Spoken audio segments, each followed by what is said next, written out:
I started my Memorial Day in a reflective mood, as I try to do every Memorial Day, remembering relatives who served in wars from World War II to Afghanistan, and went to visit the gravesite of my father-in-law, who was in the Air Force. So I started in a reflective mood, and then I ended my day with a reflective mood with Bill Walton. And, different emotions there. It hit me hard when I first heard that Bill had passed away, because I didn't know he was battling cancer. But knowing Bill, he's not going to let anybody know that he was battling cancer. And if you've been a fan of this show, for over 20 years, we've had Bill on. Back at the mothership days, Bill would call in. I'd say, "Hi, Bill, how are you?" And he would talk for 8 to 12 minutes. Stream of consciousness. I just let him go. I rarely had time to ask him another question because I didn't have another 8 to 12 minutes, and I had to move on with programming. But Bill would call in, give us stream of consciousness, and I don't have those archives. Those are owned by ESPN, or I would give you a sampling of just what it was like. I had no idea what Billy was going to talk about. But so many positive memories. I was sad, but then I started to think about, man, Bill would be so disappointed. "Why are you crying?" I'd be like, "I don't know, And then I started thinking about all the positives. And there's so many of them, because Bill went out of his way to make you feel good, make you smile. And he did that. And I had so many interactions with him. And I don't even know where to begin with my relationship with him. My intramural team in college was named the Walton Gang after Bill. I love the way he played basketball. I love the purity, the simplicity. He understood the game. He understood that. He was great in high school, great in college, and, of course, great in the NBA when he was healthy. But when you thought of college basketball, Bill Walton was the name, the face. And Kareem and Bill are the two greatest centers of all time in college. Now, you can put in Bill Russell, obviously a winner as well at San Francisco, but Bill and Kareem are the two greatest centers that I ever saw. But he was so much more than that. He went to almost 900 Grateful Dead concerts. He had almost 40 different operations. He would call them procedures. And, he thought about committing suicide. He had had so many back surgeries. He was in so much pain. And, Jim Gray was going to find the best spinal surgery doctor in the world, and he did, and helped prolong Bill's life.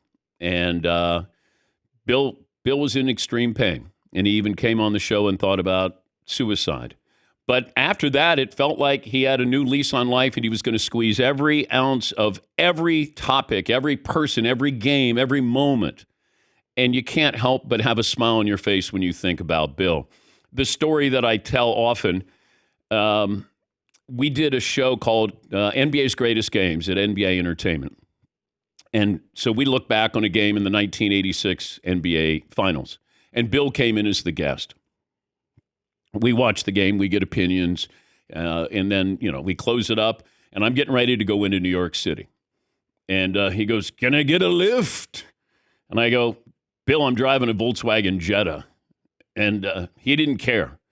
He got in the car, and he could have rested his chin on his knees. That's how little space he had. But he didn't care. He goes, "You got tunes?" And I go, "Yeah." I said, "I got Dylan, Greatest Hits, Volume 1. He goes, "Dylan, Mozart, and Beethoven, geniuses." So we're driving into New York. We go through the Lincoln Tunnel. And Bill goes, "Can you put on Blowing in the Wind?" I said, "Yes." So put on Blowing in the Wind. So we're going through the Lincoln Tunnel. Bill is crammed in there, and the windows are down, and he is singing, "The answer, my friend, is blowing in the wind, blowing in the wind." And then he turns to me, he goes, "That's a metaphor." And I go, and he could not have been happier.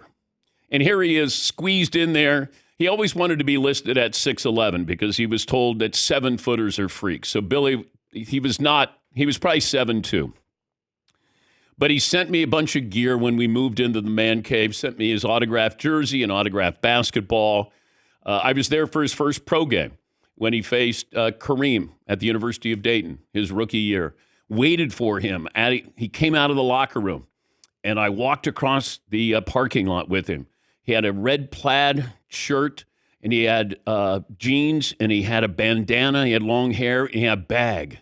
And I remember saying, "What's in the bag?" And he goes, "Nuts and berries." He was vegan before vegan. And I just remember walking and watching him, and I don't know why. And then he was fortunate to have Jack Ramsey as his head coach. That '77 Blazer team, Blazer Mania. It's one of the finest performances of a selfless team I've ever seen in my life. And Bill did not care about scoring. He did not care. He would rather have a block shot or a great pass than a dunk. He was selfless. That whole team was, and some of the best basketball, unless you're a Philadelphia 76er fan, that I've ever seen as far as team goes. But I can't help but think of great things when I think of Bill. And, in a lot of ways, he's similar to John Madden, that people forget that John Madden was a Hall of Fame coach with the Raiders. They know him from the Madden video game. Bill's one of the great centers college basketball history, had a lot of injuries, won 2 titles in the NBA, but they know him as a broadcaster. And then 1986, he's sixth man, for the Celtics coming off the bench, winning a title, playing with Larry Bird. Bill was Larry's idol. Let that sink in. But Bill was as good a passer as, he saw the game. He didn't have a great shot, but he was so active, so springy, and great offensively and defensively. But understanding the concepts of the game, there were very few who saw it better than he did.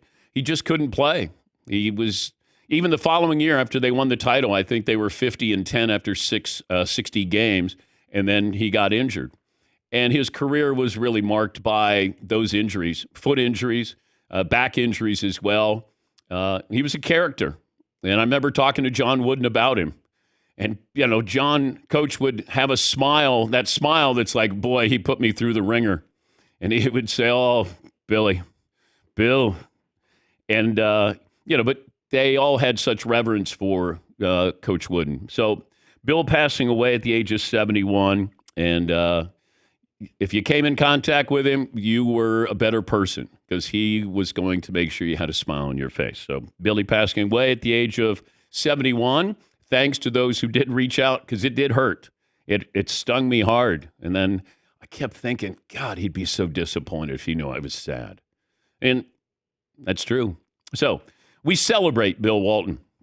I'm going to bring back an interview. I think this might have been the last interview that Bill did with us. I'll play that a little bit later on, just so you get a sense of when he came on and stream of consciousness. Because there would be times I would want to ask him things, but he had other things that he wanted to talk about. It could be understanding and explaining the confluence of 3 rivers to was Gunga Din a great athlete? Like, you're just going, wait, what? Where are we going with this? But he didn't grow up in a sports household because his mom was a librarian, his dad a social worker, his brother Bruce played for the Dallas Cowboys offensive lineman, but I don't think sports was education was what was stressed. Bill had a stutter till he was close to 28 years of age. And I joked with him one time. I said, "You had a hard time talking. Now you have a hard time shutting up." And he goes, "Isn't it wonderful?"